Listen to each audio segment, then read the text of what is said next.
감사합니다. 하나님 말씀 보겠습니다. 오늘은 신약성경 고린도전서 4장 1절부터 6절에 있는 말씀을 보겠습니다. 신약 266페이지에 있습니다. 신약 266페이지에 있는 고린도전서 4장 1절부터 6절 말씀을 교도가도록 하겠습니다. 고린도전서 4장 1절부터 6절 말씀 1절 먼저 읽어드리죠. 사람이 마땅히 우리를 그리스도의 일꾼이요 하나님의 비밀을 맡은 자로 여길지어다.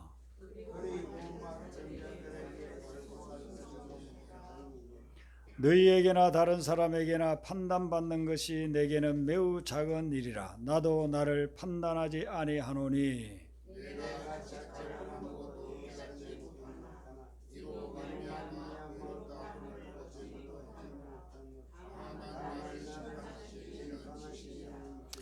그러므로 때가 이르기 전 곧 주께서 오시기까지 아무것도 판단하지 말라.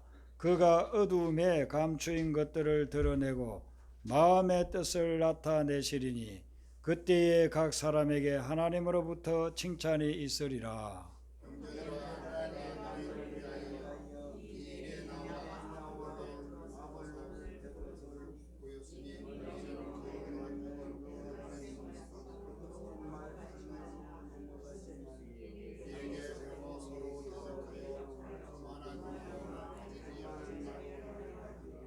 아멘.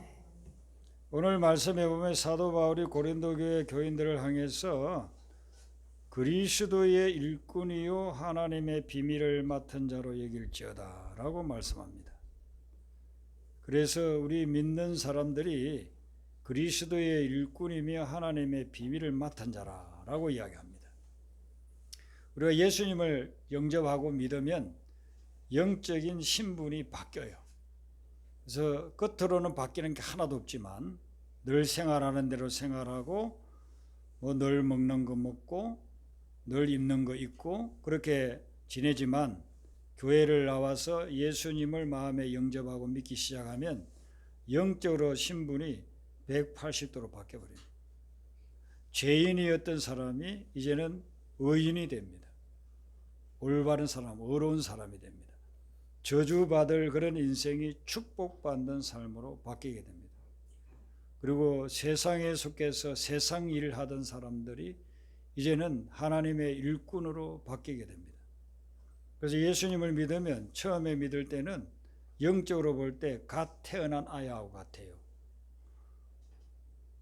아기가 갓 태어나면 아무것도 할 수가 없죠. 먹이는 거, 입히는 거, 재우는 거, 기저귀 가는 거, 아프면 또 병원에 데려가고 돌봄을 받아야 돼요. 부모로부터 돌봄을 받아야 되는데 영적으로도 우리가 예수님을 처음 믿기 시작하면 똑같습니다. 그래서 신앙생활이 성숙한 분들이 그분들을 돌봐줘야 돼요. 목회자가 그분들을 돌봐주고 그렇게 해서 이제 신앙이 좀 성장해 나가면 하나님의 말씀을 배우면서 제자가 되는 겁니다. 예수님의 12제자처럼 예수님과 가까이 지내면서 말씀 듣고 또 우리 예배 드리고 성경 공부하고 하면서 예수님의 제자가 되어가죠. 그러면 영적으로 보면 청년이 되었다 이렇게 볼 수 있습니다. 청년이 되면 자기 스스로 알아서 합니다. 공부하러 갈 때 공부하고 일하러 갈 때 일하러 가고 또 좋은 배우자 만나서 결혼도 하게 되고 그러죠. 그래서 결혼을 해가지고 자녀를 낳으면 이제는 부모가 되어가지고 갓 태어난 그 아기를 갖다가 돌보는 거죠. 아주 섬기면서 돌보는 겁니다. 그런 영적인 부모와 같은 위치에 올라가는 사람이 누구냐 하면은 바로 그리스도의 일꾼인 거예요. 일꾼이 되면은 영적으로 부모가 되는 그런 상황에 놓이게 됩니다. 믿음이 초보인 사람들을 돌봐주고 이끌어주는 것이죠. 그런데 오늘 이 말씀에서 일꾼이란 말은 원래 신약 성경이 쓰였던 그 헬라어에서는 그 뜻이 뭐냐 하면은 배 밑에서 노젓는 사람, 그 사람을 일꾼이라고 해요. 이 말이 뭐냐 이거죠. 배 밑에서 노젓는 사람. 여러분들이 이걸 이제 이해를 하시려고 하면 그리스나 로마 제국에 관한 영화, 그 영화 보면은 배를 동원해 가지고 한 배에 수십 명 수백 명씩 타고서 전투를 하잖아요. 그런 배를 뭐 수백 척 수천 척 만들어 가지고 전투를 하지 않습니까? 그 전투할 때 그때는 배에 요즘처럼 엔진이나 모터가 없었어요. 요즘은 뭐 큰 배도 발동기 큰 거 실어 놓으면 잘 나가잖아요. 작은 배는 뭐 날아가듯이 그렇게 가고. 그런데 그때 당시 2000년 전에는 그런 기술이 없었기 때문에 불과 뭐 7, 80년 전만 해도 제가 어릴 때 바닷가에서 보면은 발동기는 있지만 큰 뭐 그 돛담배 같은 게 있었어요. 그 정도였는데 2000년 전에야 엔진이 전혀 없었죠. 그러니까 그 큰 배를 어떻게 움직이느냐면요. 배 밑창에 노예들을 수십 명을 앉혀놓고 그리고서는 한 명씩 노를 잡고 노 수십 개를 적게끔 하는 겁니다.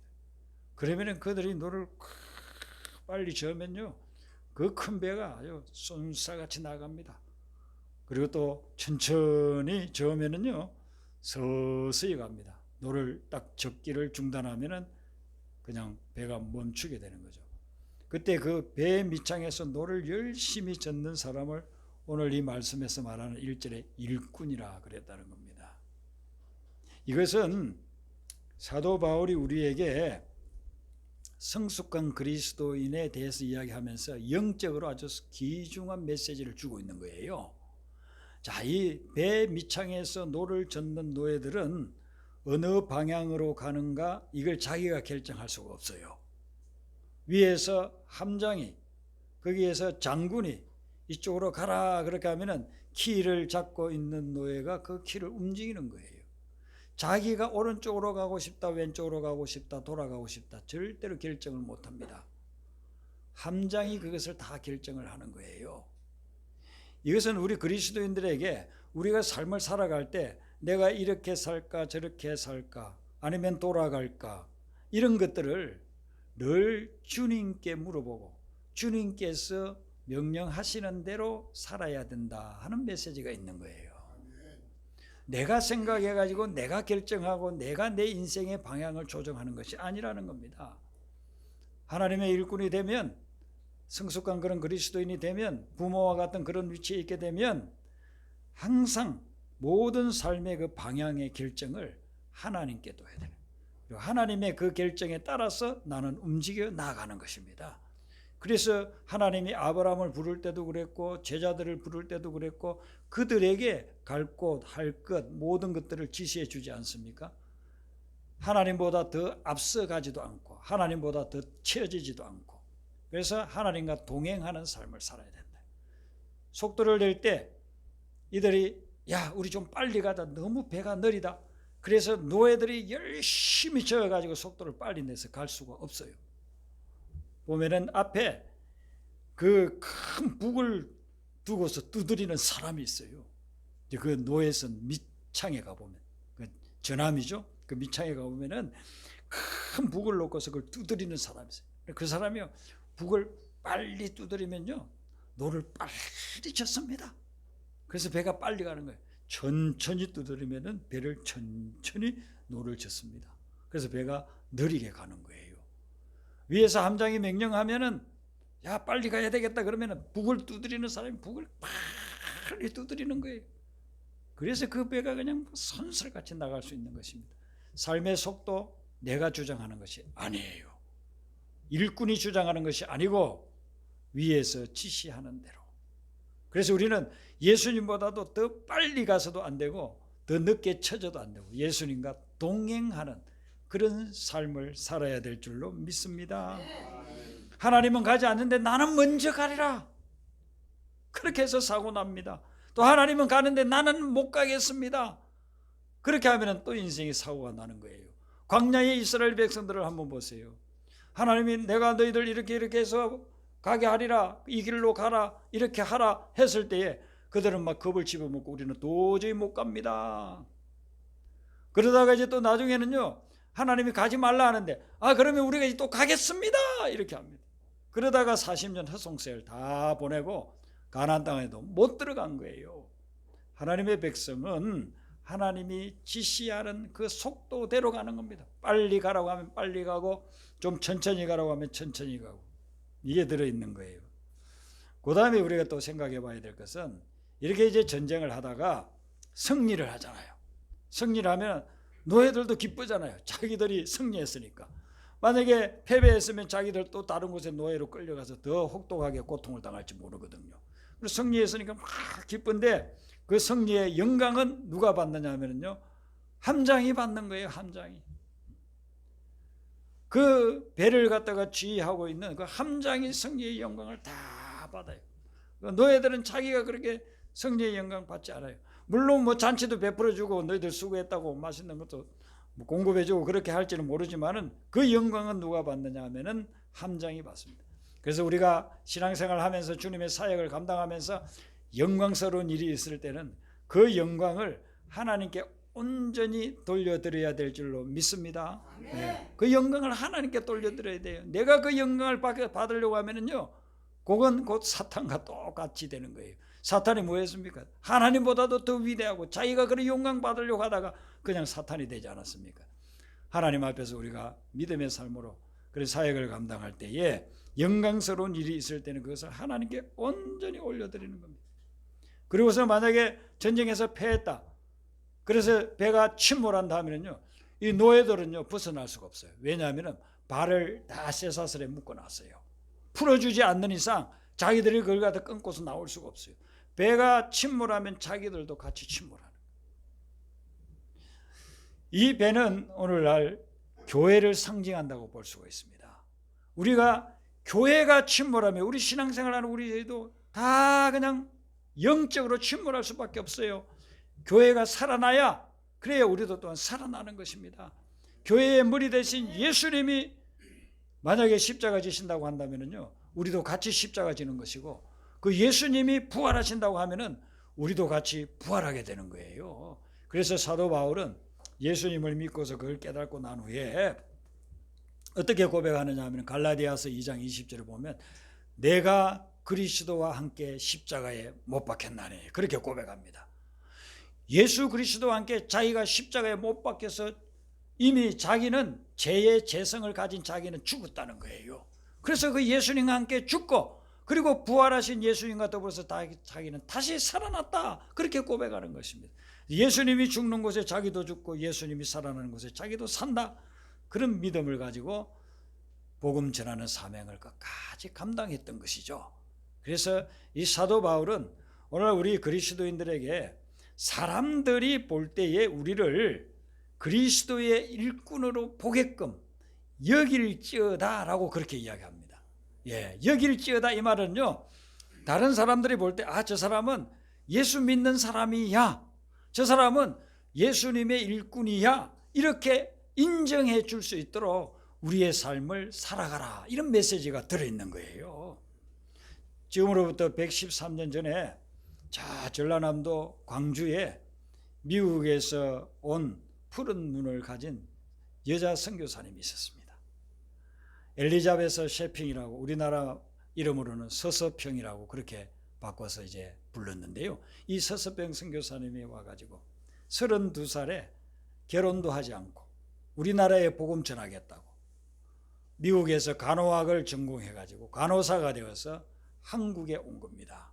한국에 와가지고 한 일들은 가부들, 고아들, 그리고 그때는 나병 환자들이 많았어요.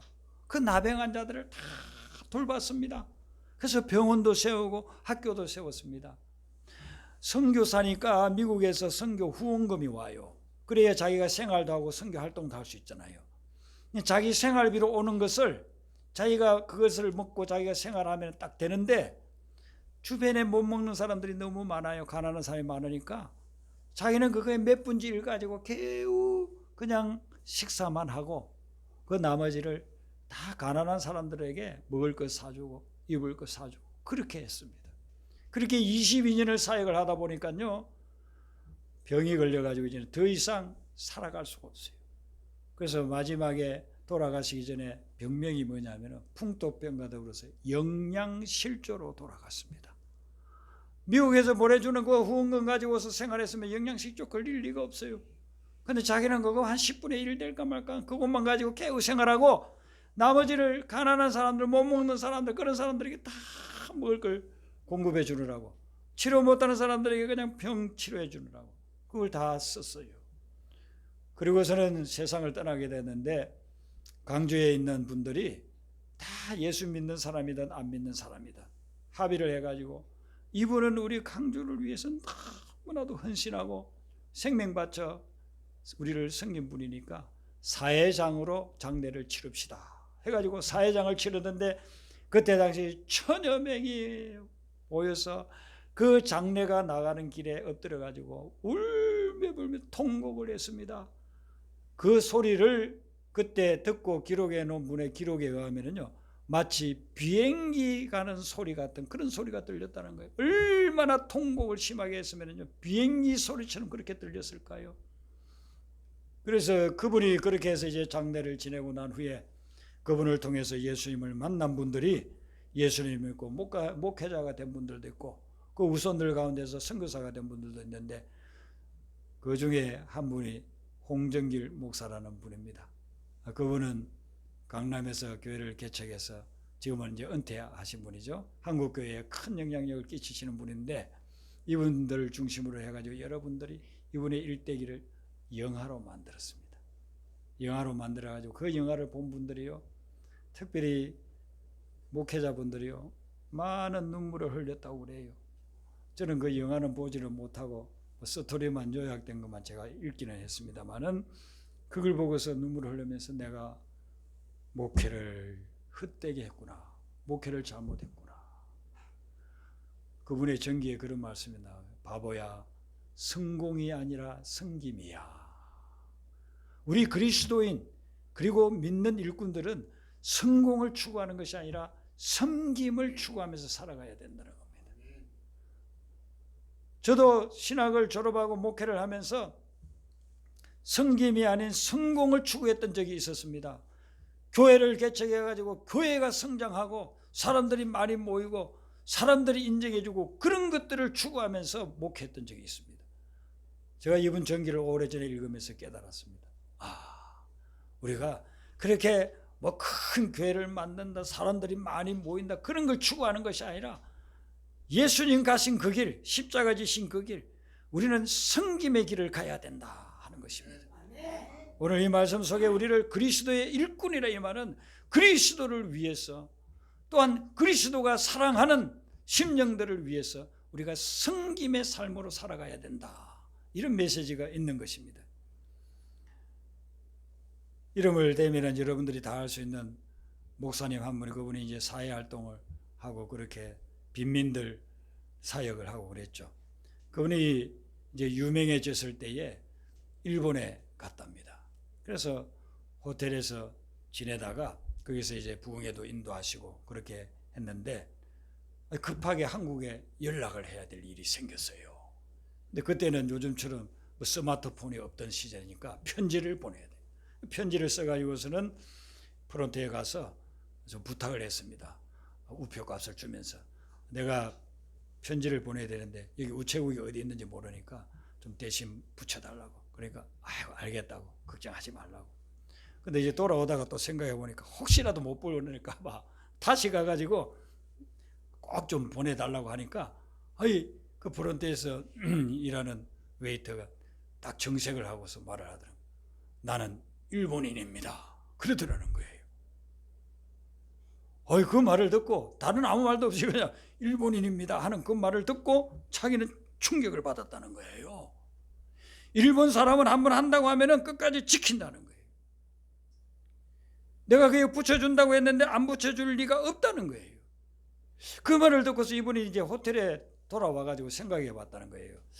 내가 한국에 가서 이런 경우에 나는 목사입니다 라고 이야기하면 사람들이 어떻게 반응을 할까? 그래서 어떻다는 거냐? 이런 식으로 나올 수 있지 않을까? 오늘날 한국의 목회자나 혹은 장로님, 근사님이라고 그렇게 했을 때 안 믿는 사람들이 어떻게 볼까? 그걸 인정해 줄까? 오늘 여기서 여길지어다 이 말은요, 안 믿는 사람들도 사람이, 이 말이 사람이 마땅히 우리를 그리스도의 일꾼으로 여겨줄 수 있을 정도로 그렇게 살아가라, 그런 메시지가 들어있는 것입니다. 제가 가지고 누구에게 뭐 이렇게 옥신각신하는데 나는 목사입니다, 나는 청직합니다 이렇게 했을 때 사람들 아마 대부분 그래요. 그래서 목사라고 어쩌다는 거예요. 오늘날 너무나도 우리 믿는 사람들의 위신이 추락된 그런 상황에서 우리는 살아가고 있습니다. 오늘 이 말씀을 듣는 여러분들은 그리스도의 일꾼으로 살아갈 수 있겠지만은 앞으로 더욱더 이 말씀에 도전을 받고 여러분의 삶을 보는 주변 사람들이 야, 저 사람은 예수쟁이야, 그리스도의 일꾼이야, 그렇게 인정해 주는 삶이 되시기를 바랍니다. 네. 여길지어다라고 그렇게 말씀하고 있는 겁니다. 그러면서 오늘 이 말씀에 보면은 또 한 가지 더 여길 것을 이야기하는데 하나님의 비밀을 맡은 자로 여길지어다. 안 믿는 사람이 봐도, 주변에 있는 또 믿는 사람이 봐도 당신은 하나님의 비밀을 맡은 자입니다 이렇게 이야기를. 자, 이것은 좀 이해하기 어렵죠. 하나님의 비밀 자체가 뭔지도 우리가 모르니까. 비밀이라고 하면은요, 일단은 우리가 모르는 거예요. 모르는 어떤 것, 그게 비밀이잖아요. 그런데 비밀도 아는 사람은 있어요. 그 비밀과 관련된 사람은 알고 있어요. 그러니까 전혀 모르는 것이 아니고 드러나지만 않은 그것이 또 비밀일 경우가 있어요. 자, 제가 오늘 여러분들에게 무슨 말을 갖다가 했습니다. 그러면 오늘 예배 드리는 분 외에 다른 분은 이거 모르잖아요. 근데 우리는 아는데 밖으로 드러나지는 않은, 그게 비밀이라는 것입니다. 그래서 예수를 믿는 사람은 알아요. 그런데 예수 믿지 않는 사람은 모르는 그런 것들이 바로 비밀이라, 하나님의 비밀이라 그렇게 볼 수 있습니다. 성경을 보면 비밀이라는 말이 한 40번 정도 나와요. 그래서 여러분들이 스마트폰에 앱을 이렇게 다운로드 받아가지고 비밀 한번 쳐보세요. 그리고서는 그 비밀이라는 단어가 있는 그 구절을 한번 읽어보세요. 읽어보면은 그 비밀에 대해서 하나님의 비밀이 어떤 것인지 이런 게 나와요. 그래서 이제 첫 번째는 하나님의 비밀이 누구냐 하면은 예수님이 비밀이라는 겁니다. 예수를 믿는 사람에게는 예수님이 비밀이 아니지만은 예수님을 믿지 않는 사람에게는요, 예수님이 비밀로 되어져 있는 거예요. 선교지에 가서 말씀을 전하고 복음을 전하면은요, 예수님에 대해서 아무도 그 사람들은 몰라요. 모르니까 예수가 도대체 누구냐. 그래서 선교사를 잡아서 죽이는 거 아닙니까? 모르기 때문에. 예수가 어떤 분인지를 알면은 절대로 그러지를 않죠. 사도 바울도 한번 보세요. 예수님이 어떤지를 몰랐어요. 예수 만나기 전에는. 모르니까 예수 믿는 사람들 막 핍박하지 않습니까? 예수님이 태어났을 때에 동방박사들 3사람이 왔습니다. 와가지고 예수님께 경배하려고 그렇게 했습니다. 그런데 예수님께 경배하려고 온 그 사람들이 어떻게 하다 보니까 헤롯 왕을 만나게 됐네요. 그래, 헤롯 왕에게 하나님의 아들이 태어난다고, 구세주가, 메시아가 태어난다고 그렇게 다 알려줬어요. 그런데 헤롯 왕은 예수님을 몰랐어요. 그에게는 예수님을 소개해줘도 깨달지 못하는 비밀로 쌓여있는 거예요. 그래서 왕이 태어난다고 하니까 내가 왕인데 누가 또 왕이 태어나냐, 다 죽이라 해가지고 그 말을 들었던 시점에 아이들을, 2살 미만의 아이들을 다 죽이는 그런 불상사가 일어나지 않았습니까? 헤롯이 예수님의 비밀을 몰랐기 때문에 그렇게 한 겁니다. 두 번째는요, 또 비밀이 있는데 그게 뭐냐면 복음이 비밀입니다.